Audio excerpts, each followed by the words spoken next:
Constable with a corda is mission OMP o Murchú agus tá íspeisialta lo bniu mar féin polo Murchú agus an ruúta tá chun dhéanamh uanta deirtar ó bechordit the hanna tishmahori a hafad no the hishti a hafad sullivan she'd boss a tassi mem shin in inish uns go vig me quid the star mhuintir tá star na spatial ag erosi polix tá London nachhol erosi gum agus tastin wem sais sin all ó fol agus tá scale a heel sock spatial agus tastin wem go make sure going machen sure swing of air agus all and told sin of gum or ní sé gum fi okay fol k who agus calastic ó Póla Murchú is an dom agus rugó mé an tríolóide do bhórta néidir chuig a trí I maiá clia.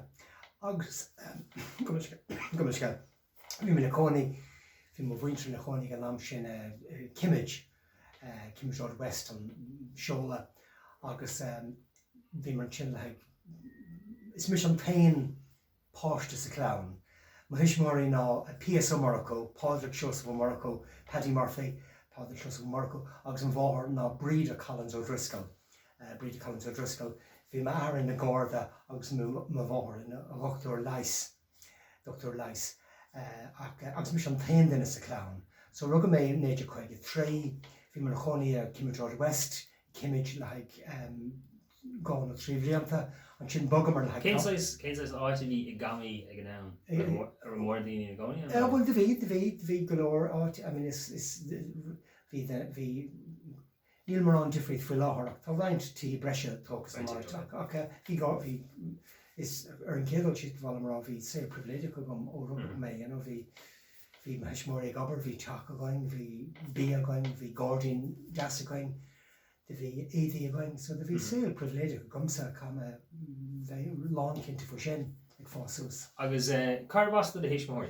Mhuintir methar as chunta slúgach.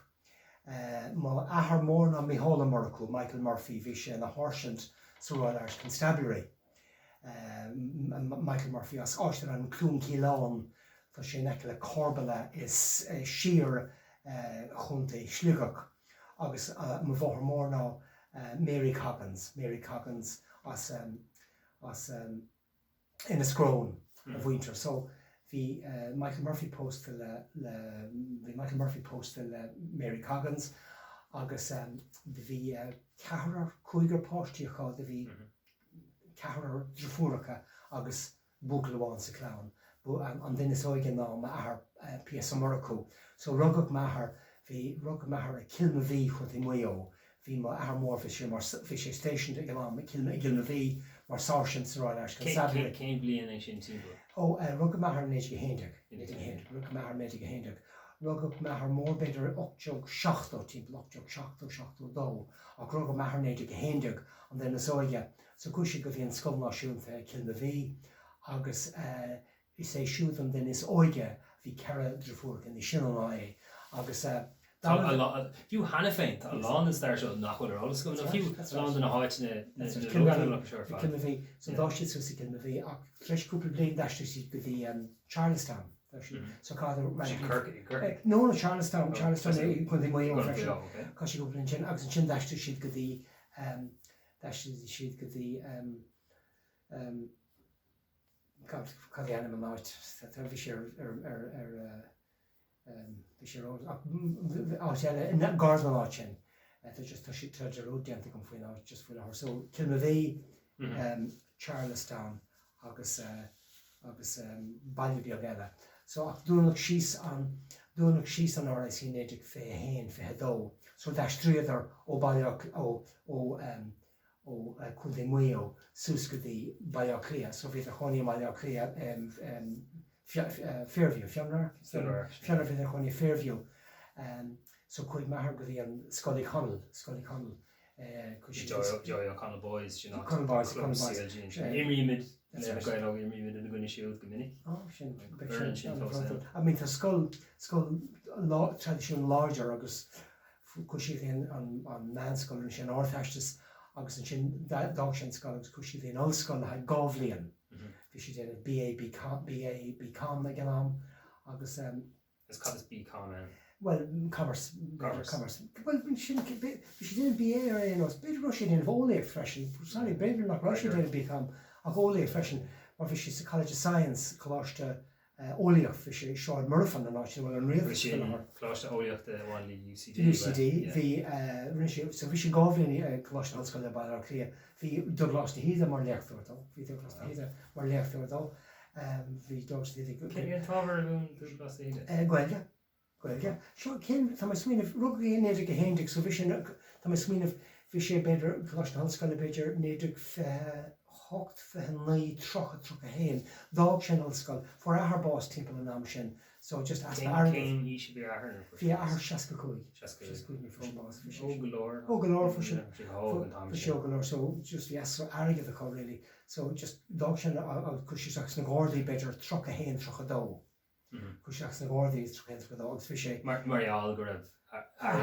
Yeah, just asparagus. So just go. So I was in Kate's Tail Shan if you get a bit of goblin aroundwood.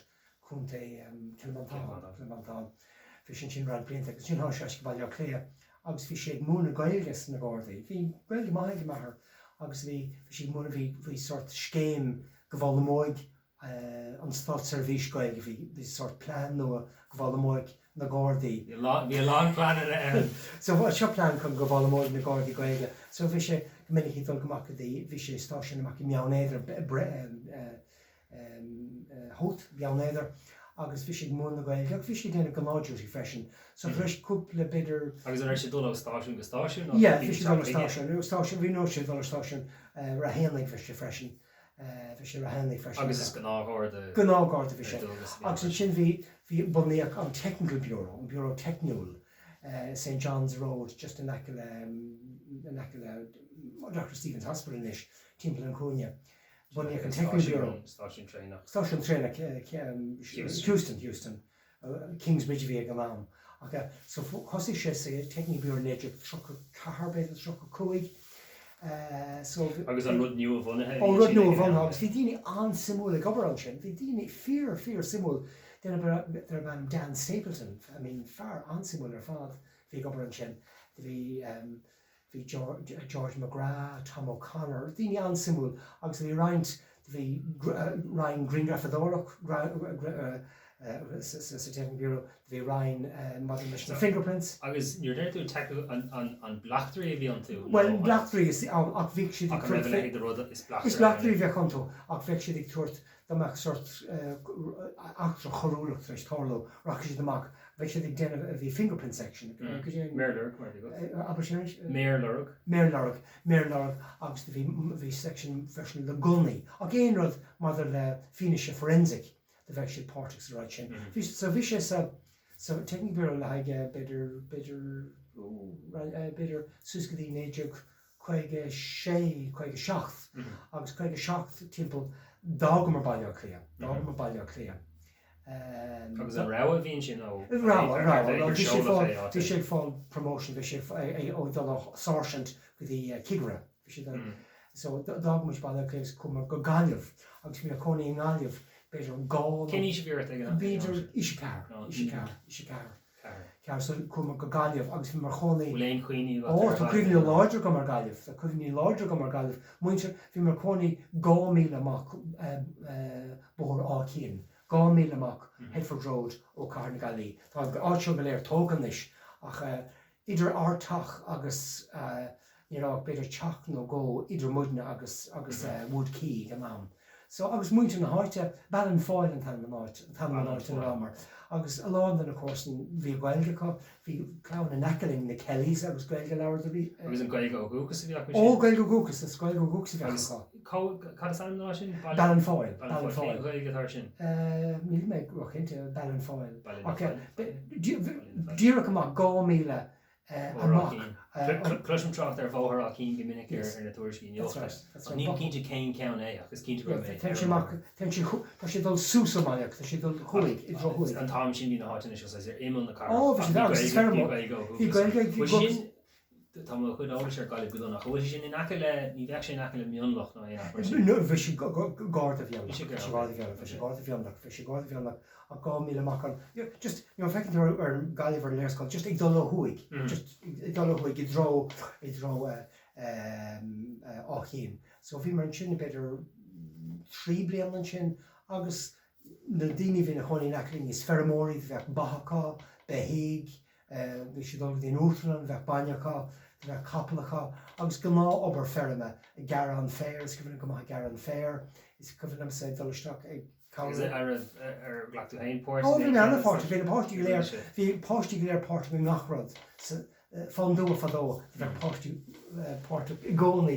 Sin agus tháinig seo, ní bheith cadh sin le chuirsaí sábháilteach agus sláinte? Níor tá mé dar fum a bhóthar mhór i Margaret Collins O'Driscoll, bhí si mar teachtadála agus tá rud éigean sa dáil record, níor bhíidir tuairteach an School Attendance Act in éidir seach fan mar sin bheith hocht.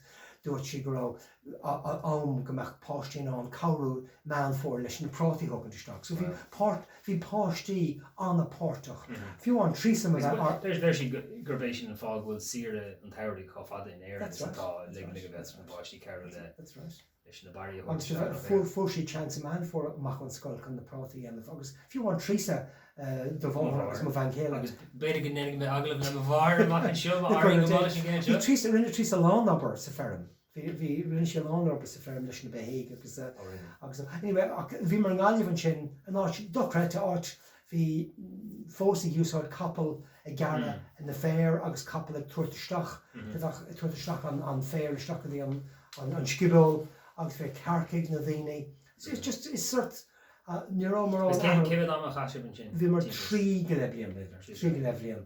So dag mar an sin beidir 60 héin, dag mar gáilíomh agus cuma go dtí bailm dagan í chúis chunta chiaí. So bhí mar gáard an sin, agus mar chonaí sa bharric, bhí mar chonaí sa stáisiún áir. Cáhfuil an bharric sin? Ní ar héan túisteach go bóthar trálaí tá sé díreach os na chóir. An é bóthar trálaí sin an ceann ní hé bóthar na conra é. No, se bóthar an bóní. Tá se cinna ag bunan bhaile gearglóir de garbhís. Garbh sin go díreach sin, tuisteach an sin. Cé áhfuil sé tá timplán beag an sin. Trasún timplán. Si fósan sin san áit céanna tá sé fósan áit céanna ach tógad rain tihí, is áit mór a bhí an ach tógad rain tihí ar an sáid sin. Céní si bhíir stangan? Bhí mé 7 na ide, 7 so cum go dtíine scoil na bar Christí. So bhí mar choáin sa dagan trín ar ceirh bliain agus beidir gur sin áteáil me chud gailge. Ní just mé smuoineh just teach Susan Johnio, ní is gom gribh gailge gom, ní is gom an difriúd idir béir agus gailge. It's just gá teanga bhí am agus just sin ag an am sin. Ar leir dahar é lá sé gailge. Gomininic nó ar fáil? Níon tam fá gomininic lá sé gailge, bhí fáinnar gomechan, bhí goil go maithe siúd agus bhí fáinnar gomach gailge gomsa agus bhí gailge go bhhar. Ní lá meigh me bhhar an gailge ach chuig si go dtí scoil Catriona mar bhí me bhhar mór in na TD agus dúr me bhhar am gomininic go ráharí dul go dtí scoil géalach. Or bhí an tír go léirs na fédaí, bhí gachtain ag fáil go gailge, bhí an tír chun ahrú ó ag leir béirla go dtí arreisce dí gailge. So bhí scéim polytool go meach daoine leir. So chuig an bhhar í scoil Catriona. So bhí tuiscint an bhaid mo bhá sa gailge. Agus duine an acadú bhíontí freisin. Bhí mar agus leir sí gailge an freisin. Agus ar scoil bhí mar leir gailge agus agus gailge ar fada bhí sa scoil ag na brair. Capam gur gailge. Bhí béir le an freisin. Bhí béir le an freisin. Agus seos na céim bliain. 60 héin béile 60 se. Agus is cuimhin am rud amháin, is cuimhin am an céad láthas í pódí ó siar scoil. Capam gur siar scoil sa dagan. Capam gur háil sa dagan. Níos gom Agus ar scoil hena agus bhí is cuimhin am an lá hosa sé. Céim fáil gur chuoine an lá sin. Just is bhí is cuimhin am an bócail sin ag táisteach. Beidir as níos gom seo ar munscoil? Munscoil. So céim ceníos bhíar? Beidir sé ó 7 beidir grá. Agus beidir rá meise beidir 8 ach gailge leirtar sa scáil agus béir freisin agus ach ní rá bhí daine an Gaeltachta bhí an Gaelta an bhacha. Ach Gaelta, ní fibre be le daine leir Gaelta. Hic chuile na Gaelta son ag an am. Sin fear fós hín dagen a bhí nó bhór. Tuigeann gin mhuintir dagen. Agus sin rud bron hampla radio na Gaeltachta. Fiú an sna hátricha brachgaeltachta éis daine le radio na Gaeltachta mar is stáisiún localché. So tá cleachtacha ag éiste Gaelta chuile lá. Ní bhí mar chuinna sa dagen agus mar dúirt me heile bhí Carl Morlam Oliver Sullivan, Oliver Dan Sullivan agus ahar ná Murchú agus fear úsla le Murchú agus tan sin cloiste beidir go rá bhí pobacha Seán sa dagen agus daoine úsla sin áte has peige go beidir gur bhéh Murchú chuann sa sí Main Street bhí go minic bhí hug Murchú agus a bhach Oliver mac mé bhí sort travelling shop aá fegus bhí timppel na háte díal airí agus ruí mar sin agus a lá den gomó sin an bhil bhí sé. So muinte bhí mar banar féric dú an chuoin fionnach an tro sin siar an dainam agus carm at the bar. Carm Oliver Sullivan. Agus bhí a réig mé chuirtamach go dtí. So is cuian ag bulisteach agus is cuian muinte na háte ag leirgail go sin agus just is teanga do chreite bhí an,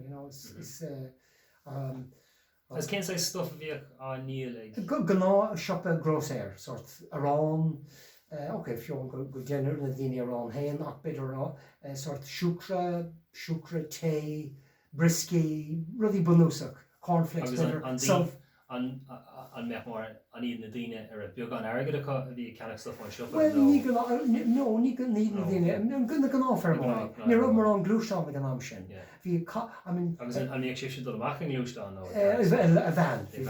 bhean sort Larry van mar hapla is go am sa na seacaí tús na seacaí sa dagen daoine dul bhíon útalan an chud is móda na daine bhí teach san útalan sa dagen de bhéidir a couple agus cá. Bhí rain tractors ag an sin agus dígur níomh sin traftasteach. Ach hábáí an dagen an chud is móda na daine na fermóí a bhí traftasteach go dtí útalan. Agus tíar an gribh útalan siar an dagen freisin an ar férig agus áte mar sin. Ach beidir tháinig na fermóí trína ceirhíle ó timppla an dagen go le iad go léir couple agus cá.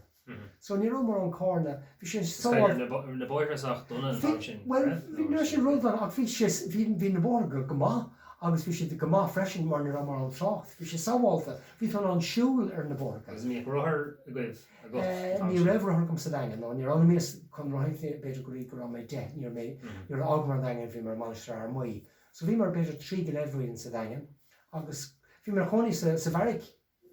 Agus a dubí sé cuairtainna eile cinál dro an bhlasci a bhirtíine na gáí ar bhlasci? No, níor dá bhlasci tréige bhí sé tréige beidir chuige dó chuige trí agus sin. An dubí sé cuairtar ceann slé go minic bhí ar maithar bhí sé mar gáda go mé sé bhí sé go minic bhí mar dúsí go dtíana stáisiún eile agus thug sé me sé leis. So bhíon priviléid go minic sé an ar fá lei nó just cúpla lehéic nó so agus sin beidir minic siúil is count for the bhí so bhí dal sort inspections in the stations. So bhí stáisiún Balnar Férig, bhí stáisiún an na Scáil, bhí stáisiún na Clahan, bhí stáisiún na Castle Gregory agus bhí ceann na Gamp so bhí so go minic rock mu tíir an dagen beidir go dtí ceann slé Balnar Férig a go minic siúil go minic go Burnham.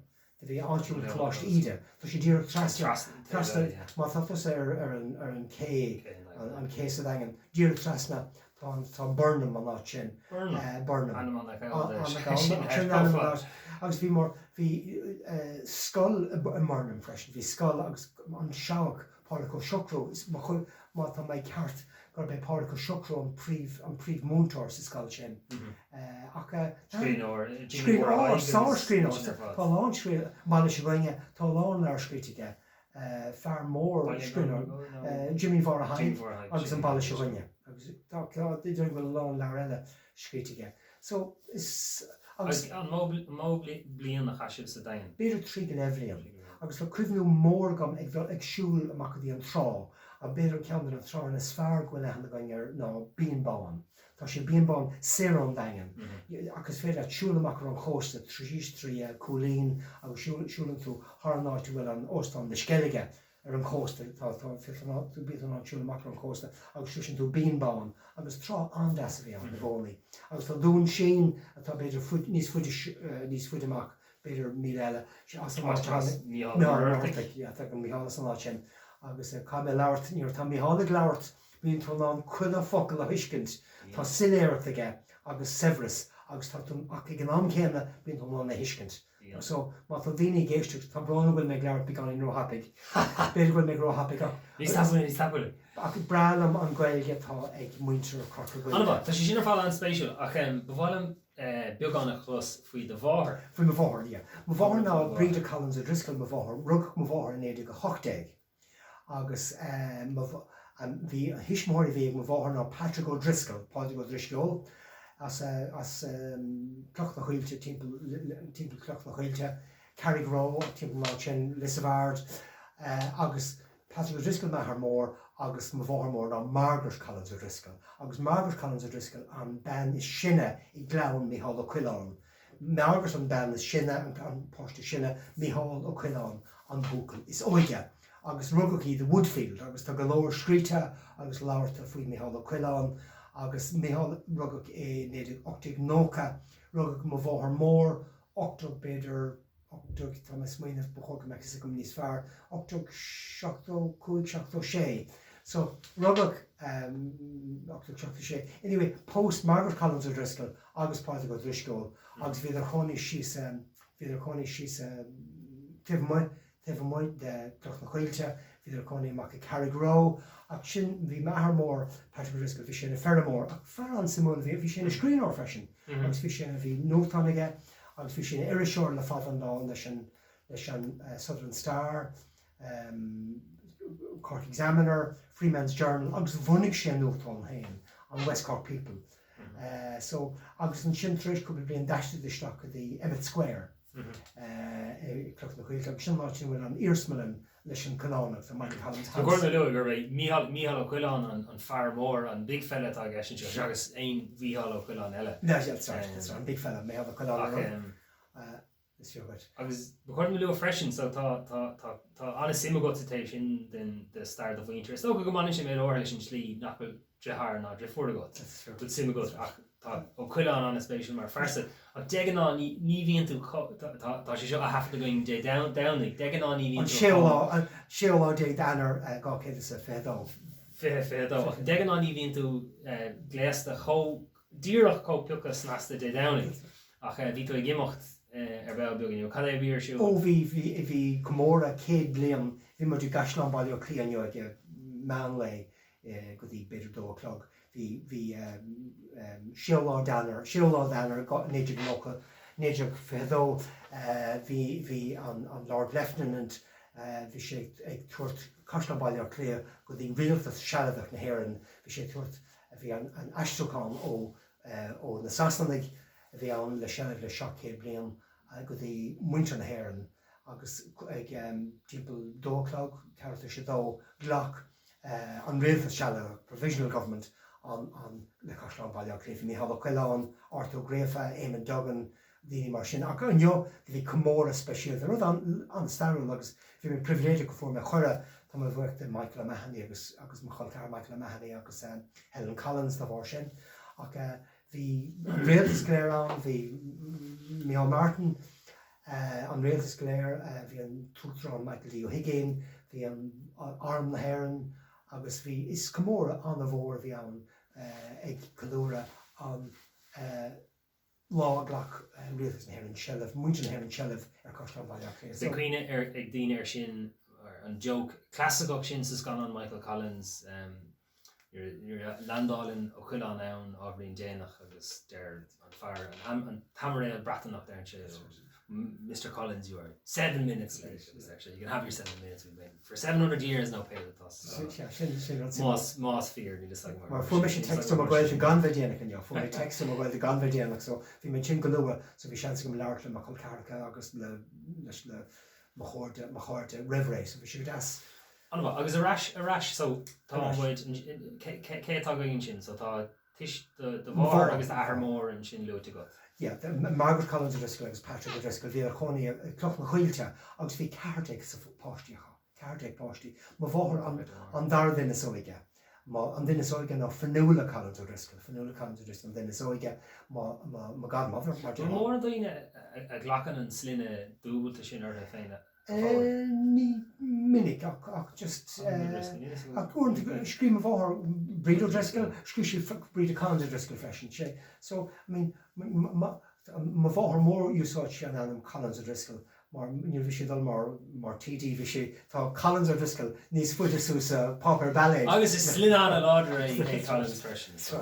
So, anyway, má bhór an duine sóige rugach í níidir go hochtaigh agus beidir níidir fé hain bhí fánar má bhór mór clochmachailte ágant agus cúisi sus go bailile léamh sin rud dochreite fé hain fé dó chuidir sus bailile léamh agus ceanna na fána chun go meach idirchas tríú levéil ag fáistí go speisialte a inín chun go meach siad an amdal. So fuair go léir fuair má hampla úna bhí sin mar domestic economy teacher bhí fanóna cuaidir go léir bhí nalscoil agus idirchas tríú levéil chuid má bhar go dtíon College of Surgeons agus cálaí mar gachúir. Ach anyway, néidir fé hain deis tríadar ó cloch na chuilte an clán go léir ó cloch na chuilte sús go bailile clé go dtí céad a had seacht cuairbór thuig. Tá sunraí ar fada go. Tá sin léir Tá me ósa ní scéalta seo in sin fiúd ní bheith gom ach na sunraí generalta. That's right. So néidir fé hain fé ó deis tríadar ó cloch na chuilte sús go dtí bailile clé sús go dtí cuairbór thuig dír tras nó an Cashel Market.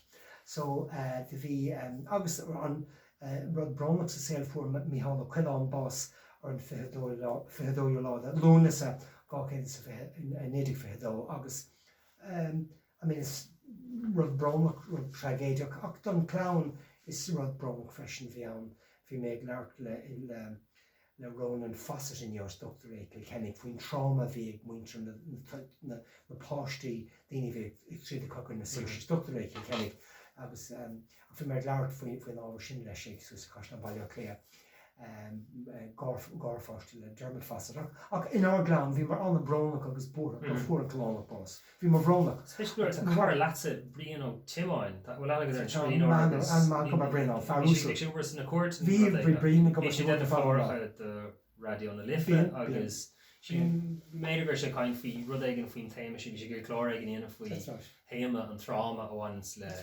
daoine tá gailta le Canary an agus bhacha agus séir se. Tá stagir déinte ar mar hapla páistí agus gáfáistí survivors den Holocaust tá lán sellers sa tá déinte déinte mad leis ná. Agus gurtaí agus mar sin agus nó bhíon daoine trá mór ní bhíon fáil leirló leir faoin rud so a lán ólas. An bhrafá braham wet go brahan tú brown agus brahan tú cinál dúgus Collins agus cuioine íchuileán a chucan cín agus sin ar bhealach nach mar an féin. Tá simigum sa scéal a thuiranta ar aon daoine amach ó sé míal chuileán má hin an uncle capan siad gur cinál sa le méid nach mór do bhór bhfuil ana go méireach.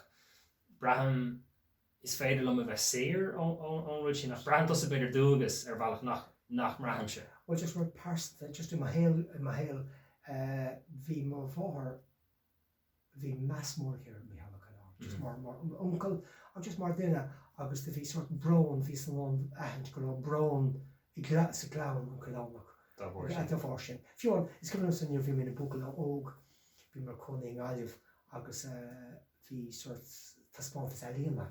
Agus bhí alíonn an na cháil ag díal dealamh agus bhí sculptures agus bhí dealháin mé hall chuán agus bhí simú go bhór beidir a cheannacht agus cuma go dtí an sort an taspátas aléana ach bhí an costas rómhór súnar sin an geannacht agus. Is cumna sí bhí dóir in na súil just so is cufann go minic go rá sort brown cream a bháthair agus cream a clown just faoi an chuí fú sé pás an óg sin si bhí sé se tro héim blion díis. Ach de bhí is fiúgad chuir dearnú tá Kendall Parsonta mar hapla bhí ana maithaid go bháthair agus ag mé héin freisin agus mar chláin ag Hanny, níor bhí míhall chuán níor bhí sé ceartta cuideag chuaigh sé ó tucht na chuilte néidir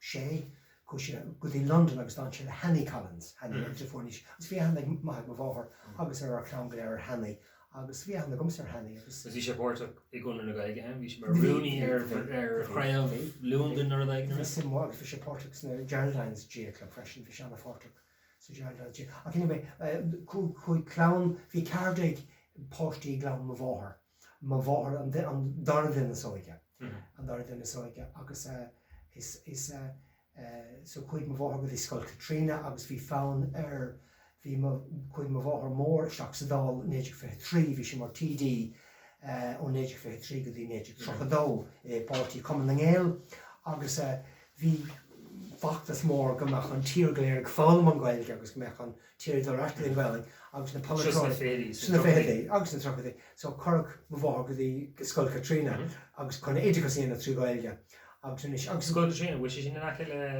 áú Cumann bhí sé neclas inis tá sin is bhí sé seáid eclas an am beidir néidir 69 seachtó chuig dág sé seáid eclas agus chuaigh sé amach go dtí Drumconnach nó Santry Glasníon tá sé so chuig bhhar mór go dtí an scoil sin agus de bhí mar hampla de bhí oncle Micheál ó Driscoll Micheál Collins ó Driscoll bhí siúna sin leis bhí Eva má Antín bhí sé gobar sa rain talmhaíocht fuair siad go léir céimeanna bhí Antín ar Patricia chu siúna si BA san Ollscoil agus bhí beirt oncle gom Finian agus Fachna agus is Avcóid ceanháildóibh agus so fuair go léir idirchas tríú le bhéil ar ábhar bháthair an scoil chuaigh si go dtí an College of Surgeons agus capací mar doctor agus bhí sé cáil mar doctor in éidir go the Cuaig sa College of Surgeons. Is caiidir raibh fear beag an ban ina nachtóirí? No, tá cartfuil bhí sé Nuirtúm hanagur burt bhana bhí sa bhliain lei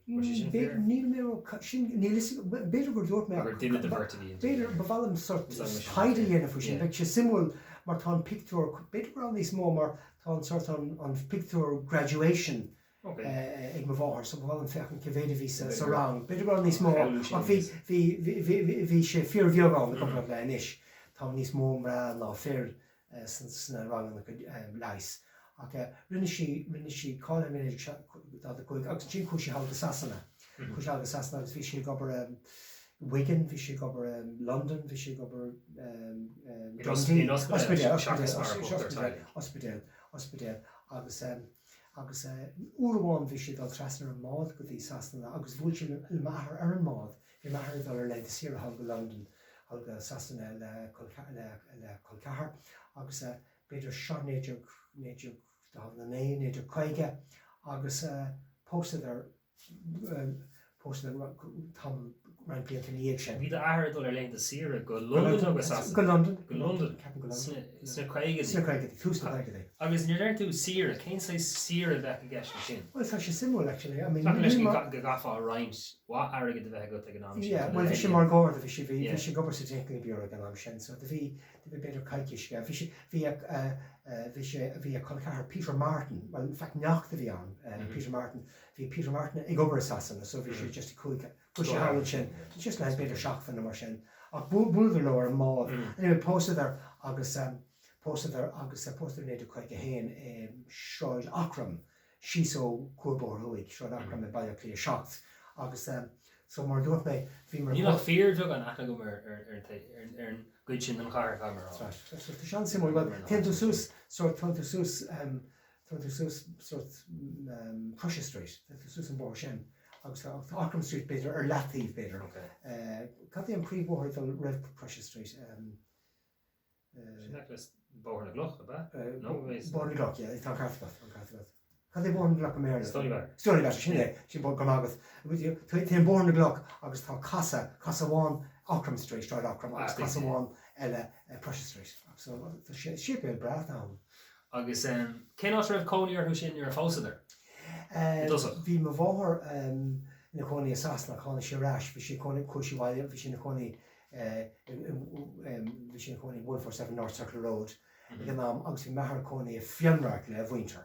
So pósta agus cenidir teach cimiid agus bhí methar gobar is technical bureau gnám sin ach fuair sé sort ordú céim agus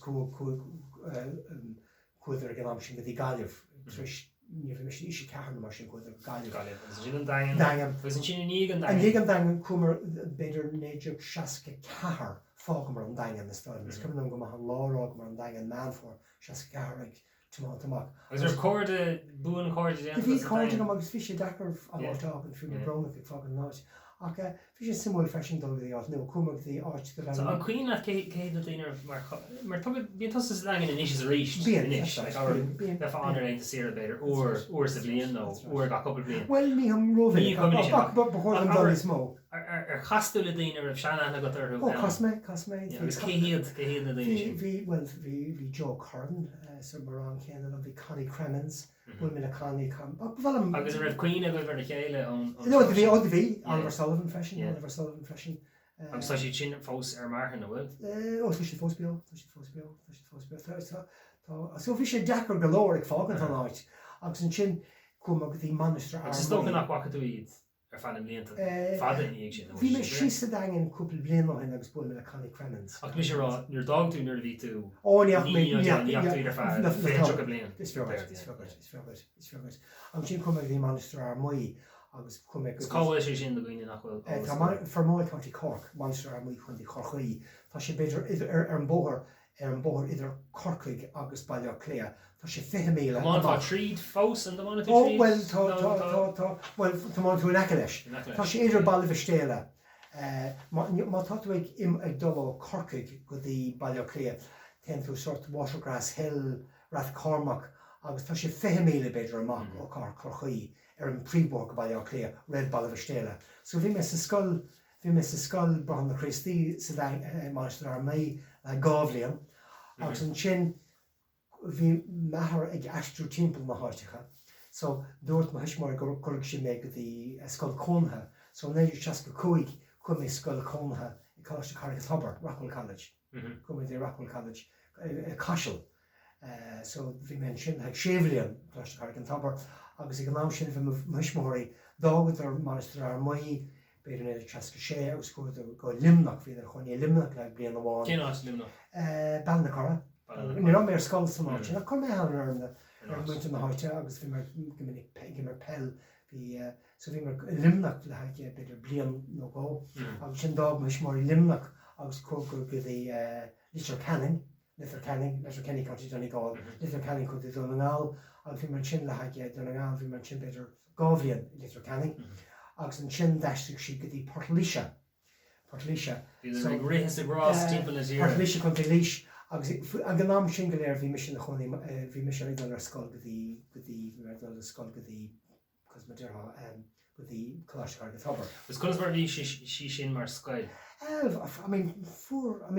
Chu mission sin scoil cóntha bhí an scoil leis na Spiritans Holy Ghost Fathers. Is cén differ idir sin agus ní híánig nó na dramaní eile?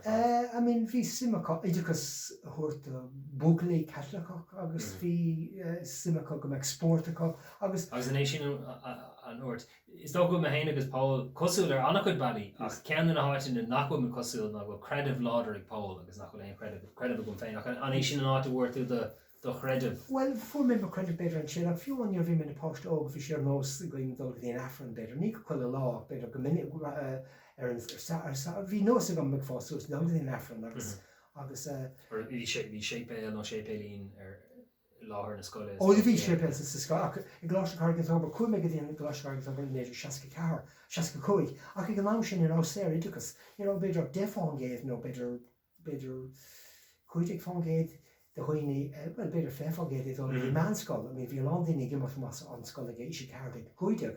So bhí bochtan is mór agus jobs céimhíon seéis? 65. Nar tháinig géidir go séiristeach sa tíir seo beidir go dtí 68 mar sin. Sin idirgus meanscoil? Meanscoil. So fu is privilege. Bhí anna go daoine dul haar laar immerke agus le Bhí daoine ar dul Agallamh postí beidir nearach sé immercha beidir go dtí ruú Agallamh daoine fág siad an scoil. sin rud bhí rumpú.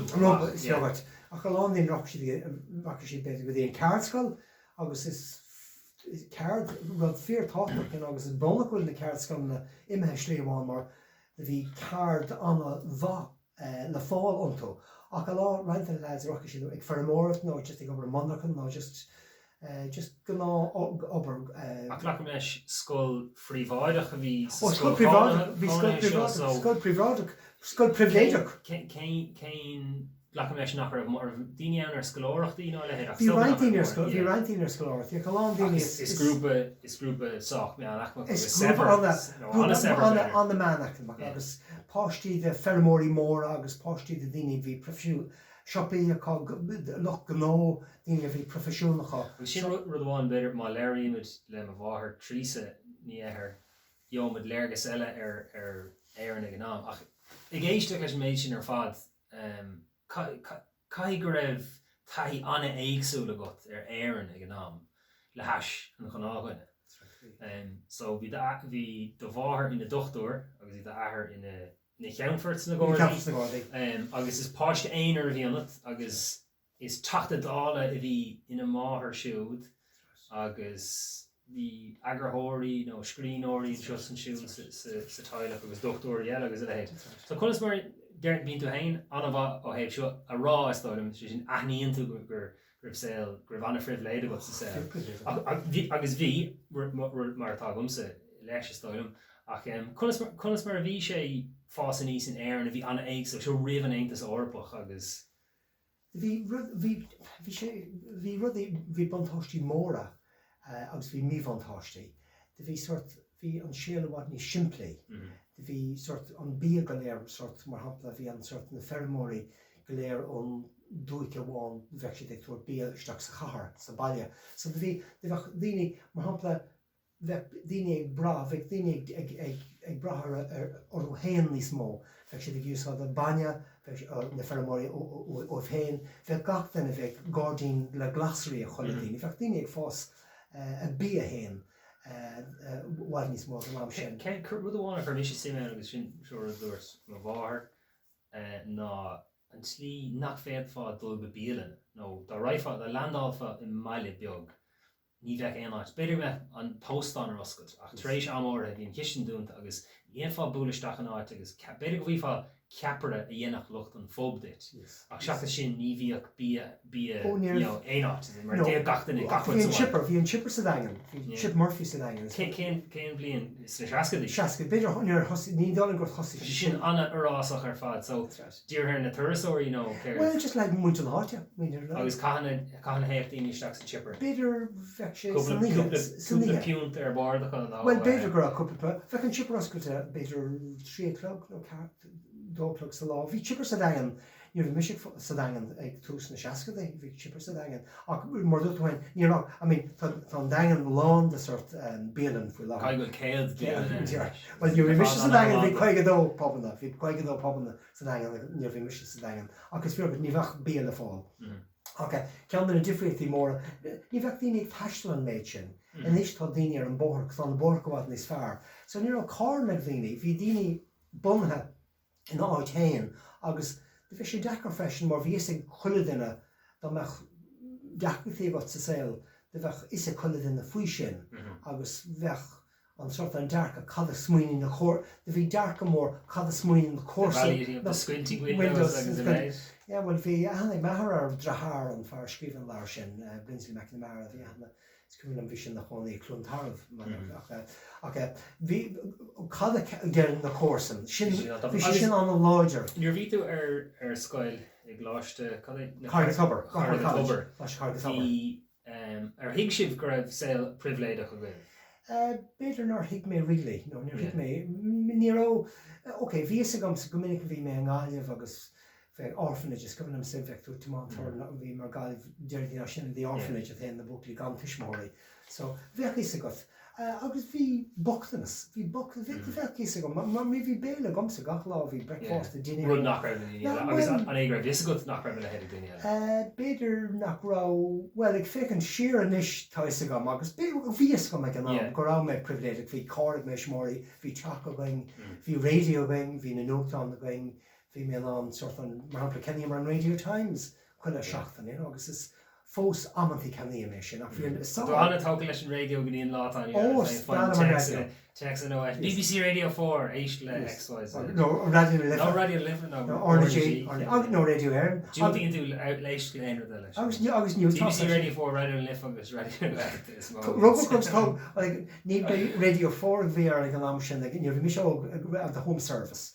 Bhí 3 station ag an BBC, bhí an live programme sin Radio 2, bhí the 3rd programme sin BBC Radio 3 agus bhí an home service sin. So agus saoir caiidán, ach Radio Air an caiidán an a láidir le creiltóirí, na documentaries agus na creiltóirí. Ok, tá sé seo trééis bheith hard a spéisiú, ag déitimís an íhéir fáda chahabh bhí caint an saoil go léir. An saoil go léir. Ach sean go rá agus mé cóir eile bhí roiintú hasasta go leir leat faoi dócharm agus dóhéad féinnig. Fuair cinál an star na seanatistí agus roiint an rudí sin. Ach beidir go bhfuilimid fiú ar haithí ar an scoil agus níos déanaine ná sin agus taithí agus cuoine atá got agus éon scéal atá got mar bheith spéisiú mit sin haft. So go riile agad as sin dhéanamh. Ní déanaan daoine mar an daoine sin sé déanta isising. So muir hafa is seans go bhaid rud éigen nua le chumach goin glúas lá tá lína chuirde.